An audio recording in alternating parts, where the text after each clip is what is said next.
Yamunatira Vanachari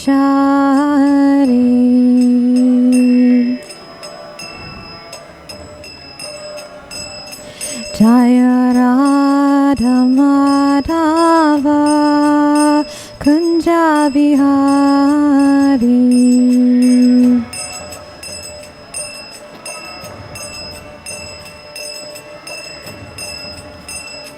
Jaya Gopi Janavalabha Girivaradari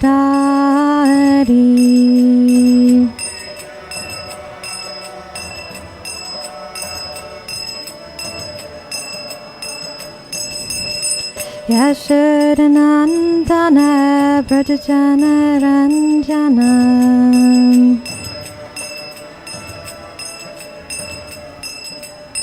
Yamunatira Vanachari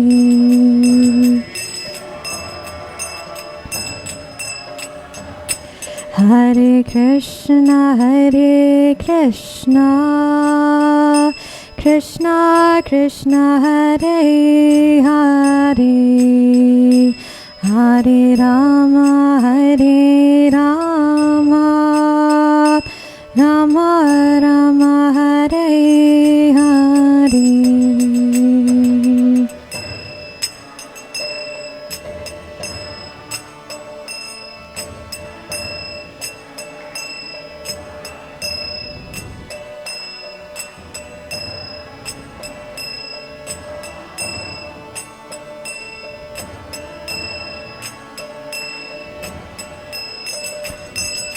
Hare Krishna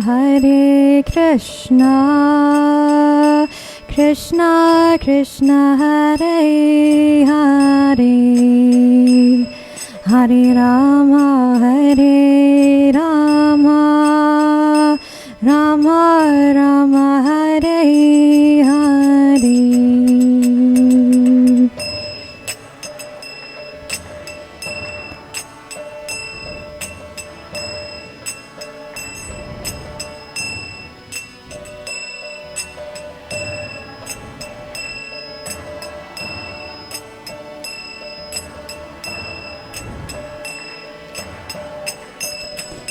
Hare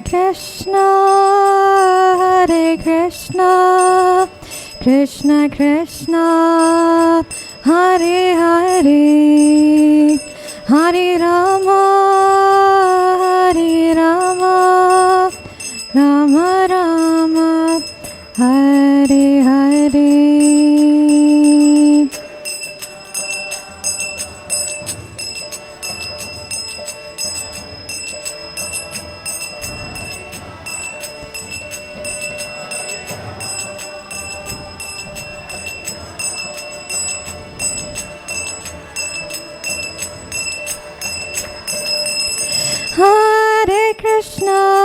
Hare Krishna Krishna Krishna Hare Hare Hare Rama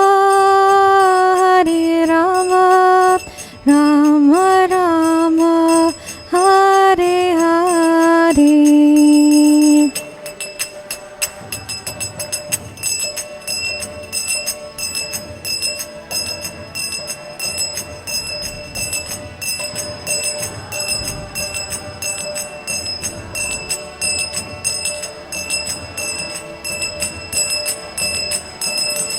Hare Krishna Krishna Krishna Hare Hare Hare Rama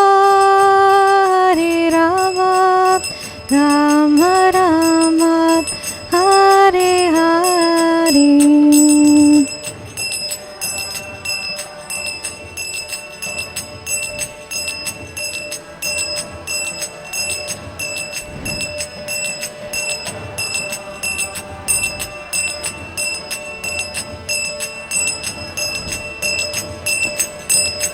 Jaya Jaya Prabhupada Prabhupada Jaya Jaya Prabhupada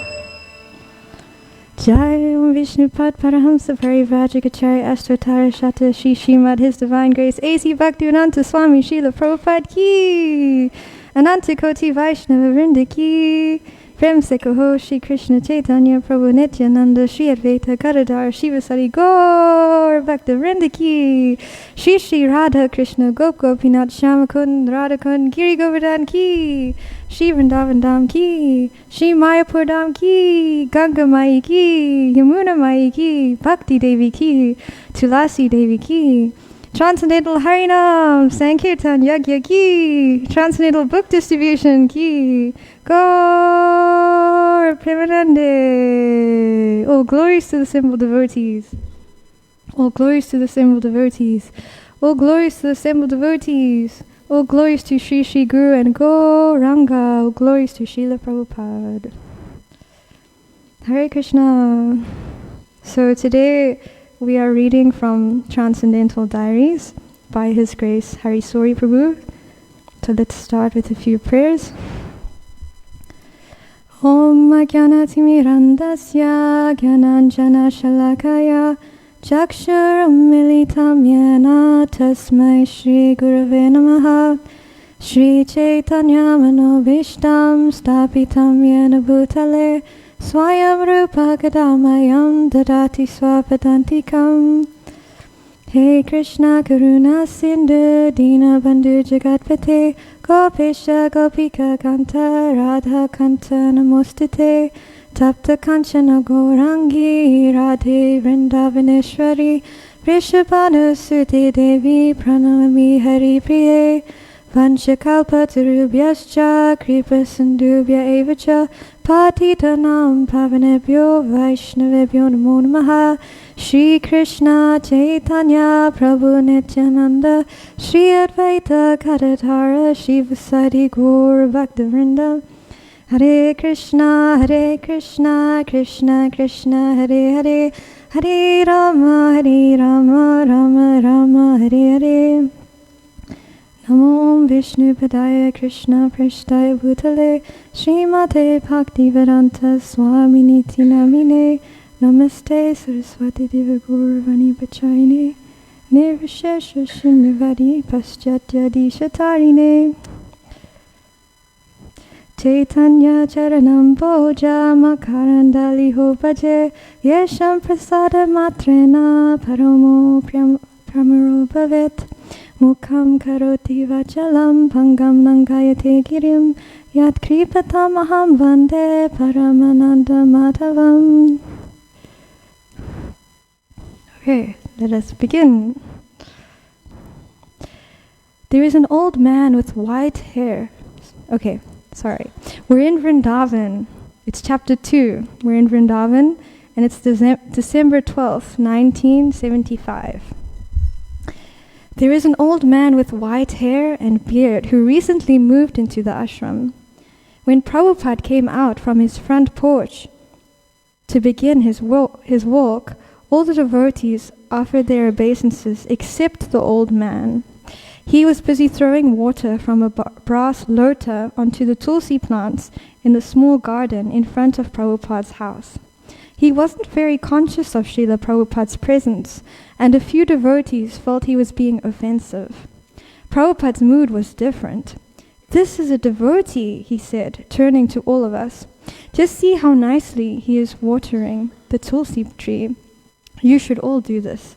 So here we're seeing that the devotees are worried because this old man with white hair, he's not paying obeisances to Srila Prabhupada. So now he's not following the proper etiquette, but he's busy watering the tulsi plants.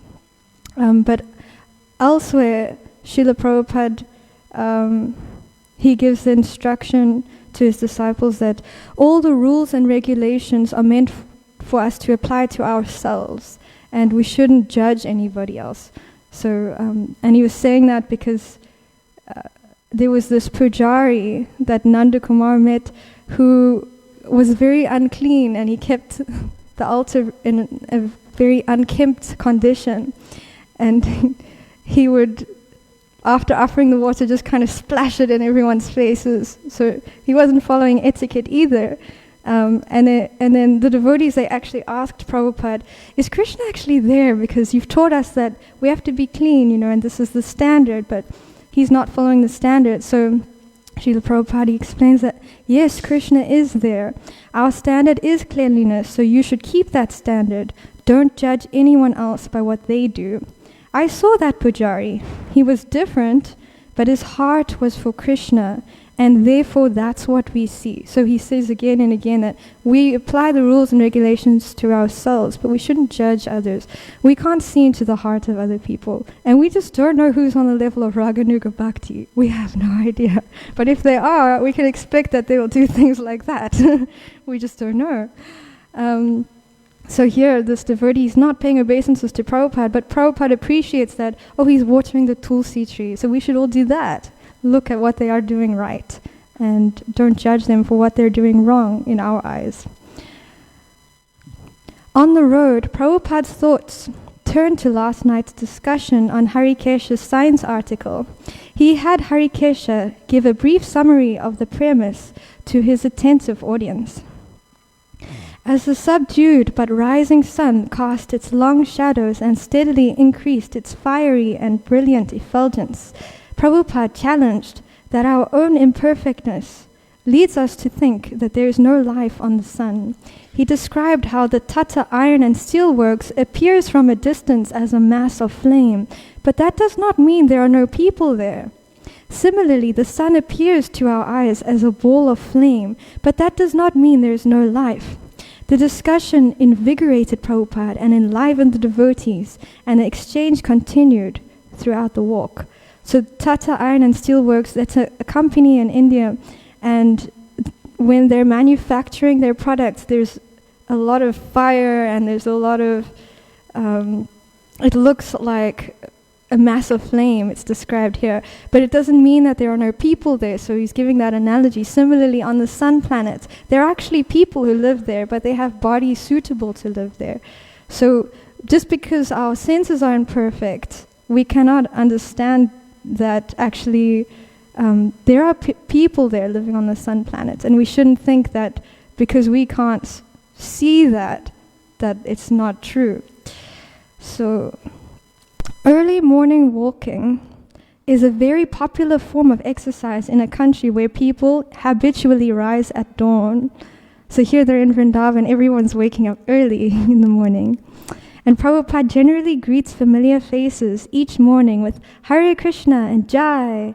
When a couple of local residents approached, he also drew them into the polemic. Presenting his arguments using the example of the Tata Iron Factory, he solicited their opinions. He encouraged one of them to join in by referring to him as a Bora Bora scientist, a big scientist. After a minute's conversation, they also concluded that Shastra must be correct. Prabhupada explained that it ultimately comes down to what authority one follows. Scientists quote the findings of other scientists, and we quote the Bhagavad Gita.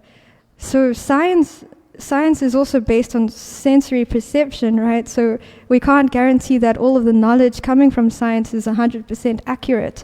And scientists, it's explained, they're quoting their findings based on the discoveries of other scientists. So how correct is it really? But we just base our knowledge on Bhagavad Gita because we know that it's all true and all correct. The real problem is that everyone thinks himself independent and ignores Krishna's statements, Vasudeva Sarvam Iti, that he is everything. To emphasize the foolishness of the materialistic mentality, Srila Prabhupada made a brilliantly funny imitation of a so-called independent man. He prefers to be controlled by the laws of nature instead of by Krishna. So we have to constantly choose. We choose our authority. Do we put our faith in science or do we put our faith in Shastra? Do we put our faith in following the orders of Krishna or do we put our faith in the laws of nature instead? So Prabhupada says that is his misfortune. If we just become controlled by the laws of nature, that's our misfortune. And he's thinking that he's free, even though he's controlled by the modes of material nature. Just like a person might say, I don't care for the government, I can do whatever I like. But the truth is, you have to follow you have to follow the order of the government, otherwise there's some consequence for that. So similarly, if we don't actually follow the laws or the injunctions of Vedic knowledge, then we end up actually just being controlled by the modes of material nature. So either way, we have to follow something. We have to follow Shastra, or we have to follow the mind's dictations to satisfy the senses, and we have to be controlled by the modes of material nature. Okay.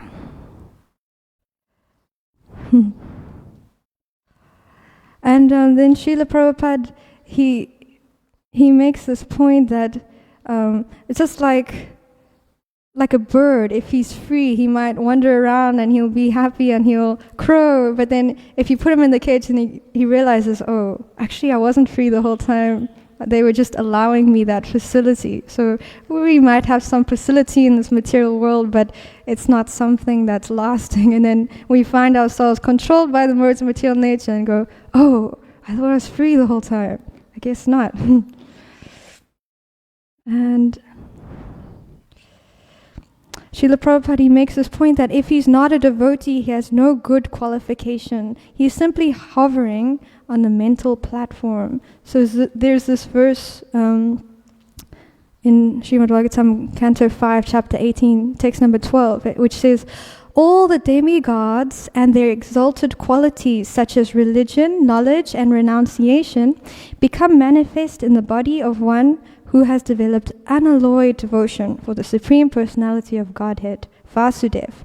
On the other hand, a person devoid of devotional service and engaged in material activities has no good qualities. Even if he is adept at the practice of mystic yoga or the honest endeavor of maintaining his family and relatives, he must be driven by his own mental speculations and must engage in the service of the Lord's external energy. How can there be any good qualities in such a man? So, if we're engaging in devotional service, this is interesting. All the demigods and their exalted qualities actually become manifest in such a person. It's quite amazing. Harikesh and I climbed into the car. Hang on 1 second. Okay. Harikesh and I climbed into the car following Prabhupada's, and we sped off, leaving the shelter of the holy Dham for the external parts of Krishna's kingdom. About halfway to Delhi, on a clear stretch of road, our driver suddenly stopped for no apparent reason. Shifting the aging ambassador's gear stick, he reversed back to 100 yards, not heeding our questions as to what was going on. Then it became apparent. He stopped the car, opened his door, and dragged in the still warm and slightly mangled body of a recent road victim, a dead rabbit. Tucking the rodent's carcass under his seat, he was about to start off again, but our loud and angry protests stopped him. It wasn't for us to question his eating habits, but there was no way we were going to allow him to keep his gruesome potluck prize in the same car. He sheepishly deposited it back on the roadway and sped off again in pursuit of Srila Prabhupada's car. So this driver in India, he had accidentally run over a rabbit, so he thought he'd take it home and have that for dinner. I don't know if any, who has been to India here?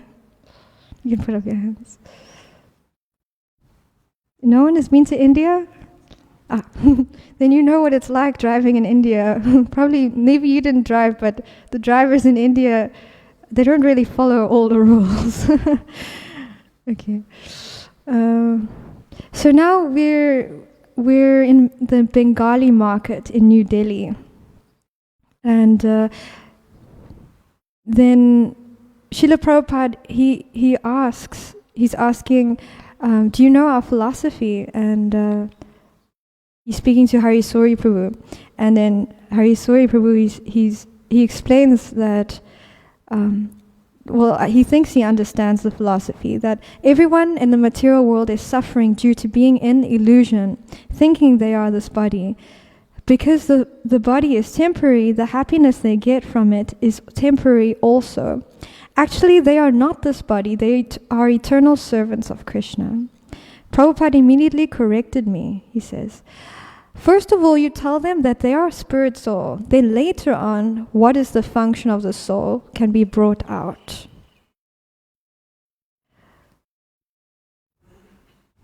Sorry, my page is all mixed up. I don't know where we are. So Prabhupada, he explains the ABCs to his disciples. The ABCs are, we're not this body, we're the soul. And then after establishing that we're not the body, we're the soul, then we can speak about what the function of the soul is. Okay, I'm just going to read here because I don't know where we are. Today, Bhagaji came with a donation of 53,000 rupees in cash, given on behalf of his mother for the purchase of land for the Gurukul. A stone bearing her name as the Durna will be placed on the land after its registration. It is a widespread tradition in India to give donations to religious institutions in the name of one's deceased relatives. Thus, they get both material and spiritual benefit in their new birth. Prabhupada is very happy that Bhagaji has come forward to help with management of the temple. And he looks to him as an experienced local to guide and train his Western disciples in the intricacies of Indian management. Prabhupada observed his normal program while we spent most of the day preparing for 3 months' travel. We will not be returning until the Gaura Punim festival in March. We stored everything not required in his almirah and cupboards while packing everything else just to be ready for our early morning departure. We left his desk paraphernalia, toiletries and dictaphone. They'll all go in at the last minute. And then, so that's when they're actually traveling. And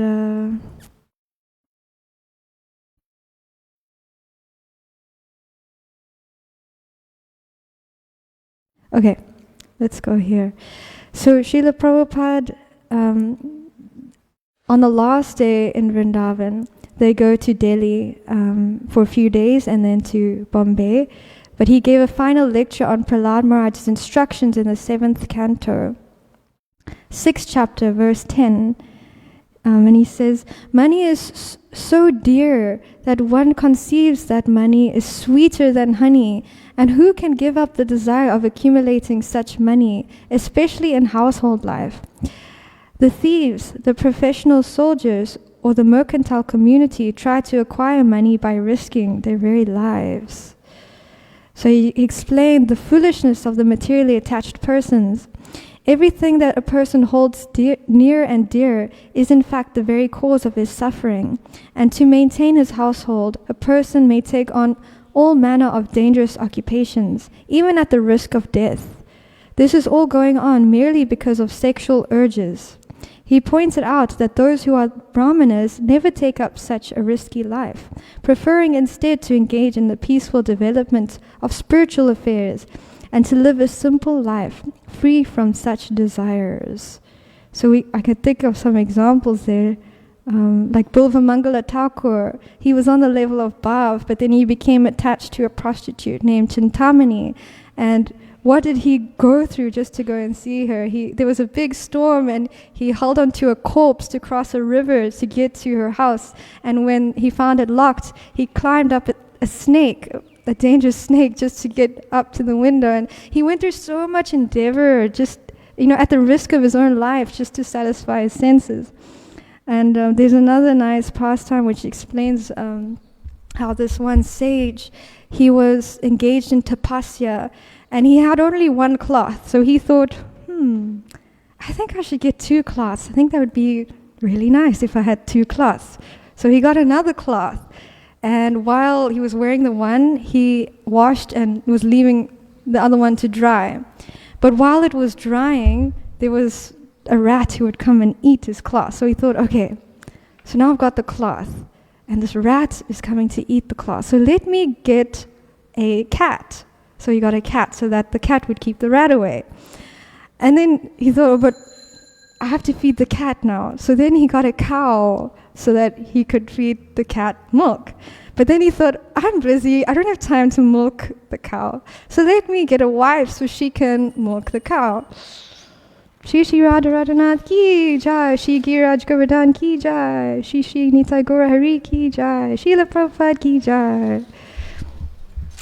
So then he goes to town and he gets a wife and he brings her back to the forest so that she could milk the cow.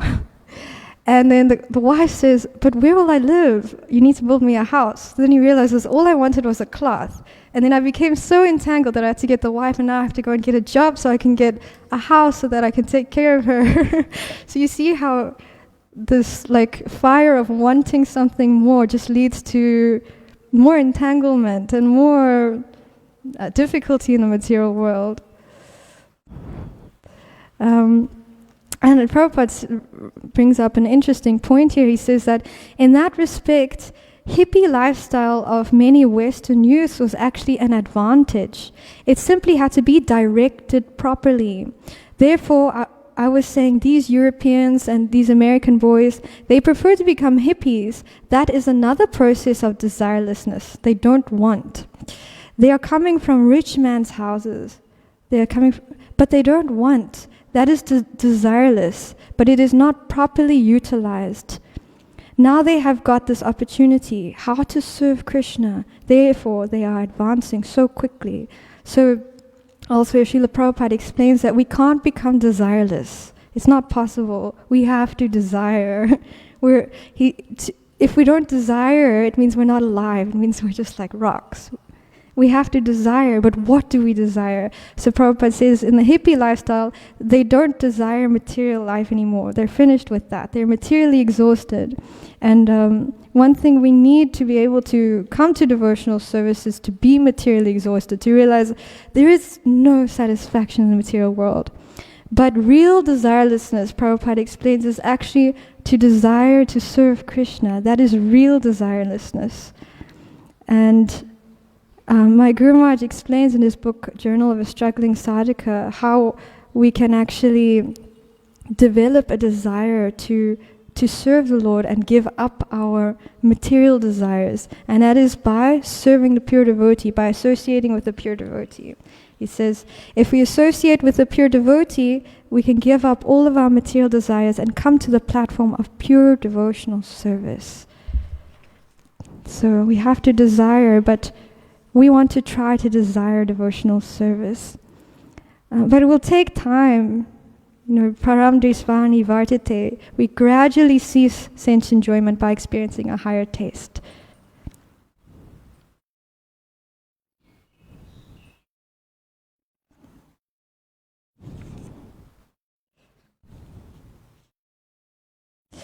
Okay.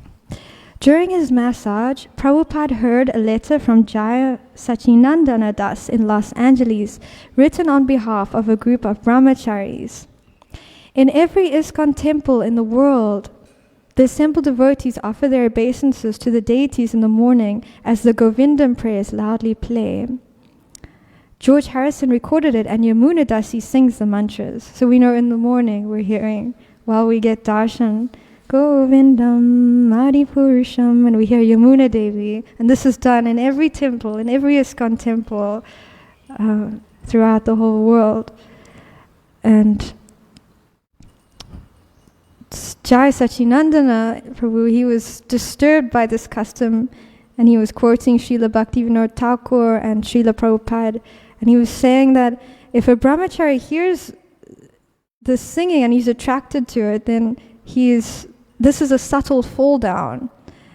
In light of this verse, he wrote, many of the brahmacharis approached the temple president to see if it would be possible that when the deities are greeted in the morning, that instead of listening to Guru Das Maharaj's former wife singing the Brahma Samhita prayers, we could listen to your divine grace rather than hear a woman sing.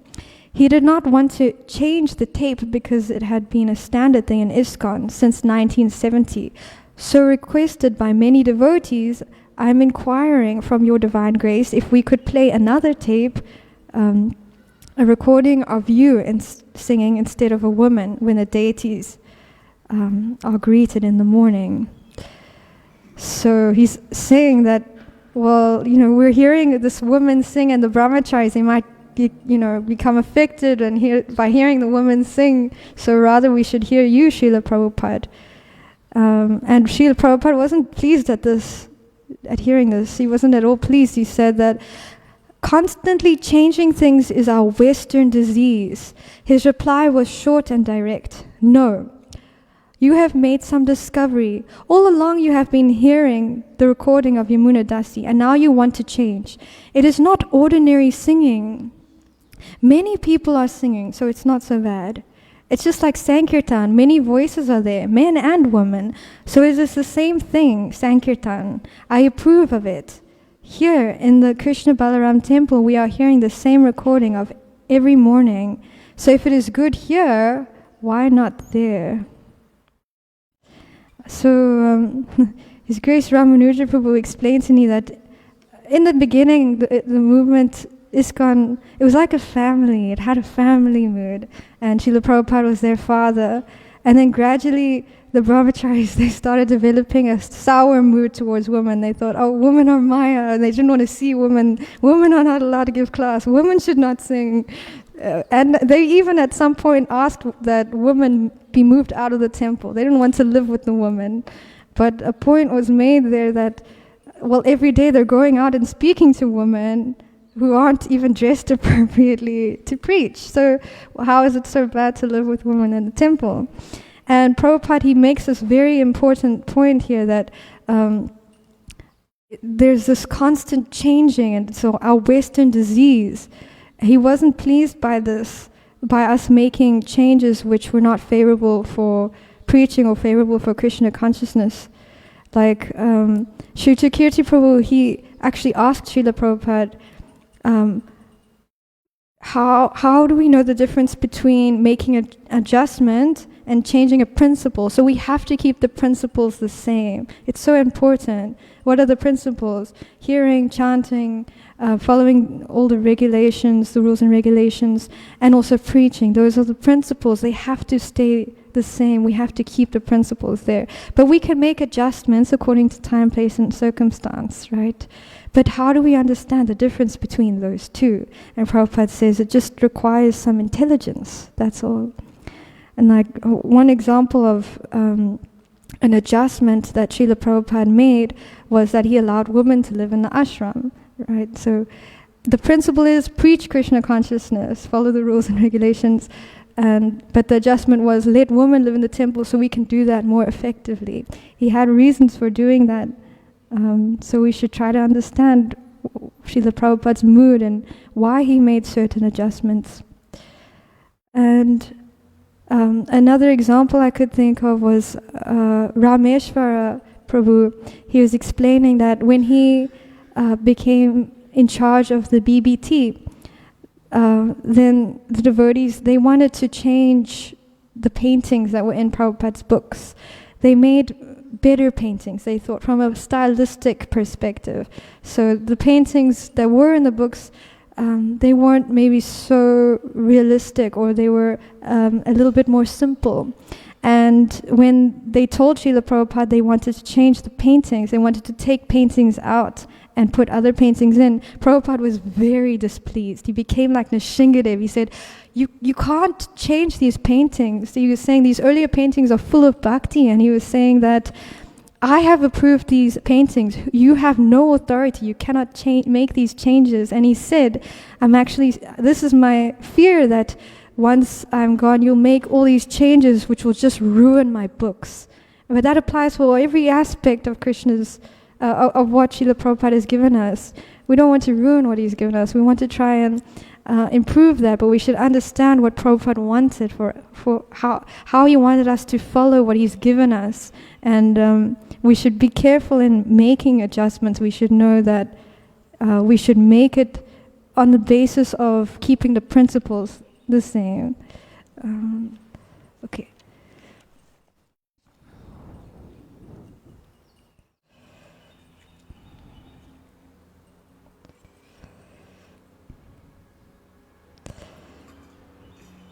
Okay, so then Hari Soy Prabhu, he writes that one great advantage of traveling with Srila Prabhupada is that you can get answers to doubts and questions very easily. I approached him today with one that has confused me just lately. Srila Prabhupada, I have been reading in the Nectar of Devotion that unless one has done devotional service in a previous life, it is not possible to take it up in this life. Also, in the Bhagavad Gita, it states that if one takes up yoga but fails to reach the goal, Krishna still awards that person with a birth in a good family, wealth, intelligence, or good looks. So how does that work? At least in my own case, I wasn't born in a good family. They are all just ordinary working class people, meat eaters with no idea of anything spiritual. Nor do I personally have any of the opulences mentioned in the Gita. Yet here I am, doing devotional service. Srila Prabhupada smiled and immediately gave the answer. It is like Prahlad Maharaj. He did not become degraded by his birth in a demonic family. Rather, the family was glorified because of him. So Prahlad Maharaj, he's a great devotee in the family of demons, but rather than becoming a demon, he made his whole family lineage glorious just by him being a devotee. And Nishingadev actually told Prahlad that by becoming a pure devotee, he liberates 14 generations. He says that, my dear Prahlad, not only your father, but your father's father, his father, up to 14 generations, all are liberated because you are born in this family. So when we become a pure devotee, then 14 generations going up and down are actually liberated. And even if we're not pure devotees, still, even if we're neophytes, we still benefit our family members, our ancestors, they still get benefit.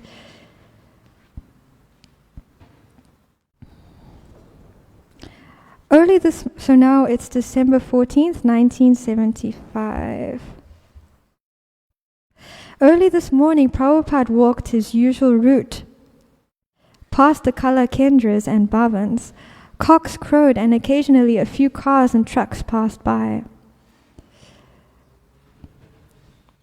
And then Srila Prabhupada, he looks around him and he says, if this is the capital, what does it indicate about the condition of the country? Because it was, the streets were littered with rubbish, and it was unclean and unkempt. And he's saying, this is the capital. What does that indicate about the whole country? And Srila Prabhupada, he was questioning the wisdom of pursuing economic advancement. And he points to a tree. He says, where does the food come from for the tree? Krishna is providing, but these rascals, they cannot understand. Animals, they're making no arrangement for industry, but nature's food is already there. They are not opening factories.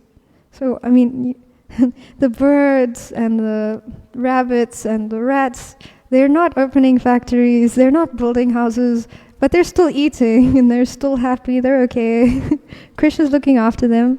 So for us as well, we can keep things so simple. Really, we can keep things so much more simple, but what are we doing? We're building factories and big houses and making so many arrangements, and we're just complicating our activities.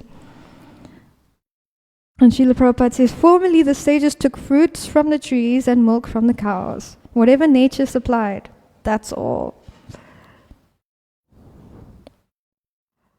And then Srila Prabhupada, he speaks about how sense enjoyment, it doesn't get better whether you're in this body or that body. So we're in a human body, and even if someone's in a cat's body or a dog's body, this taste for sense gratification doesn't get better. Whatever body we're in, even though we may have more facilities than the animals, our experience of sense gratification isn't more than theirs, and theirs is not more than ours. Sense gratification is mundane, and it's got the same taste. Sweet in the beginning and bitter at the end. And we were reading in the previous class I gave on this, we were reading about how there was this old man who had a nice wife, but he wasn't satisfied with her, and he wanted to go and visit this prostitute. So he went to go and see her. And the prostitute was actually a very smart lady, and she wanted to make a point to this old man. So she fed him his lunch in 2 different pots, but it was the same thing that she was feeding him in 2 different pots. And she asked, "Do you taste the difference?" And he said, "No, it's the same." So she was making a point. She said, "Then why have you come here? The sense gratification is the same." It's the same. It doesn't get better.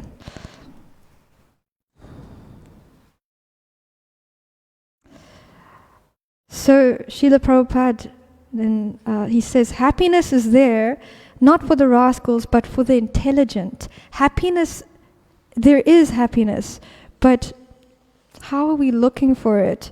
Unless there is immortality, how are we looking for immortality? So there is happiness, otherwise why would we be looking for it? There is immortality, otherwise why would we be looking for it? By nature we are eternal, by nature we are blissful, we are Satchitananda, we are eternal, full of knowledge and bliss. That's our nature, so of course we're going to be looking for this.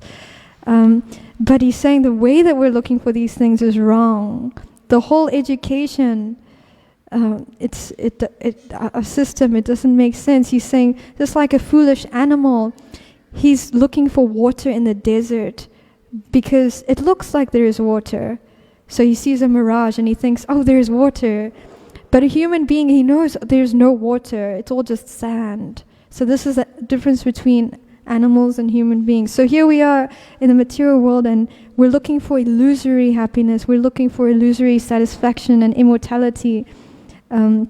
But it's just sense gratification and it's foolishness, it's animal life to do that. But human life is to see that it's just the mirage, it's just the reflection of real reality which is there, real happiness which is actually there.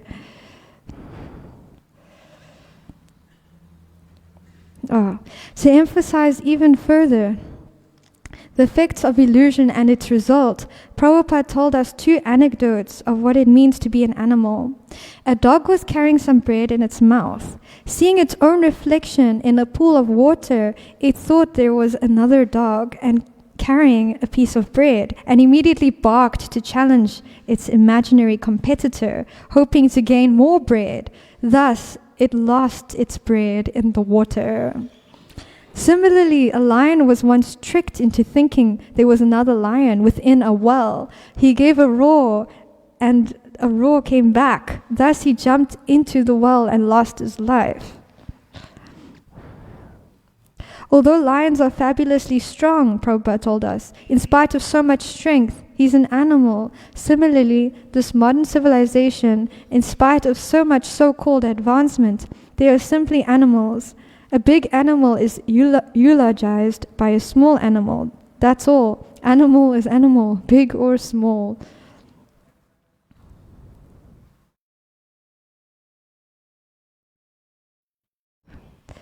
And then Srila Prabhupada just speaks a little bit about the government, how the government, they're working so hard to get money just for themselves, but because they're not very intelligent, they also don't have money anyway.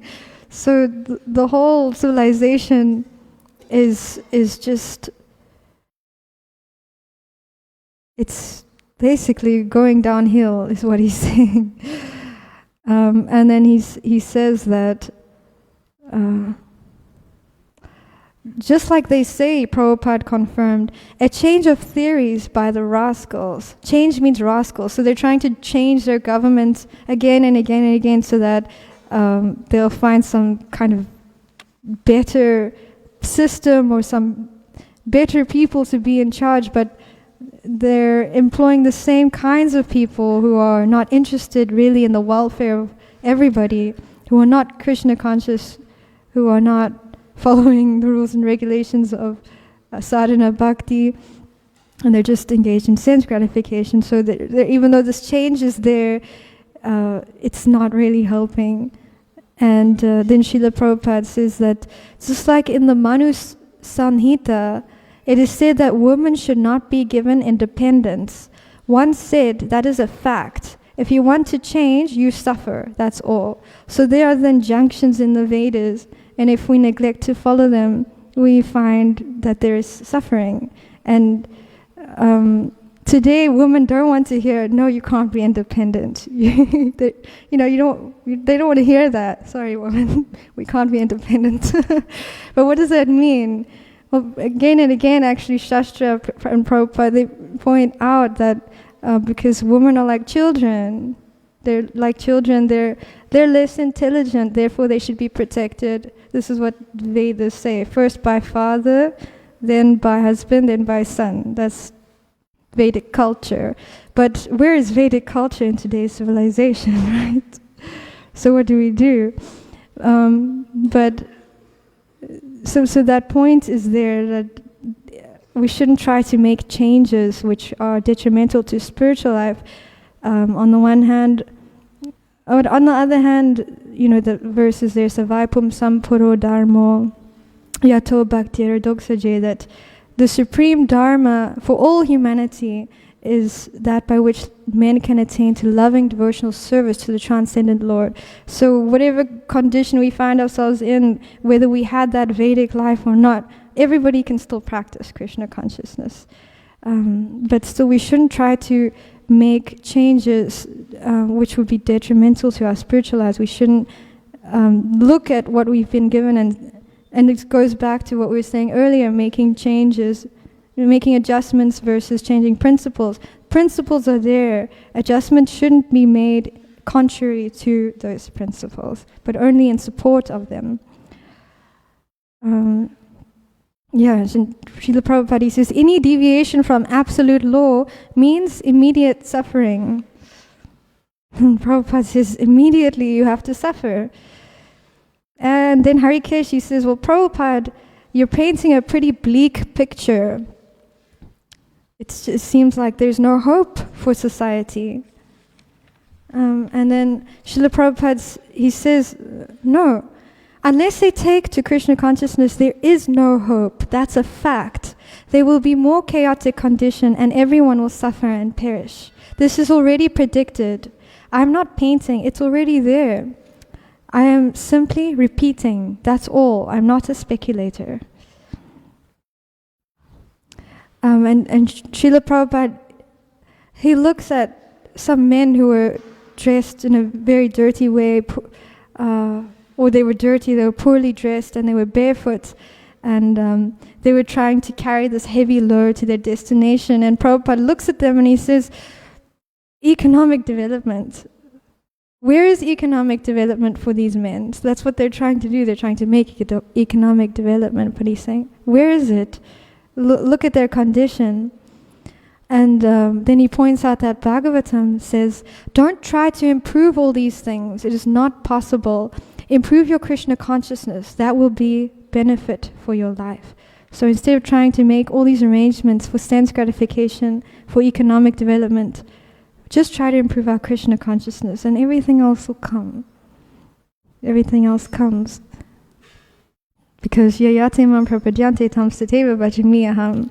We surrender, Krishna reciprocates with us, and then ananyashchintayantam mam yajana paripashate, that he preserves what we have, he carries what we lack.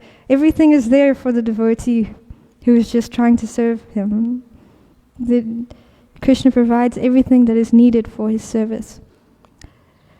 Keeping up a brisk pace, Prabhupada turned his attention to these different advertisements on the side of the roads, which were advertising different dances, and he was saying they're actually just encouraging illicit sex. Yet, if we dance in kirtan, people say we're crazy. So he's just making that point. How the materialist sees and how the spiritualist sees. There's this verse in Bhagavad Gita which says, what's daytime is like night. What's night? Wait, does anyone know that verse? I forgot to look that up. What's night? It's basically that what's day is night for the devotee, and what's night is day for the materialist. It's opposite. We see in opposite ways. So they think we're crazy because we're dancing and chanting in kirtan. We think they're crazy because they're just engaged in material life like that.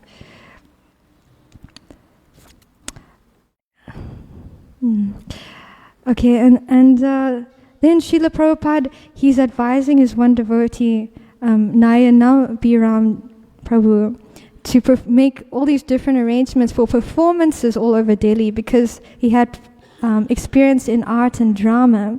So he said that that they should have a program that will attract thousands of people.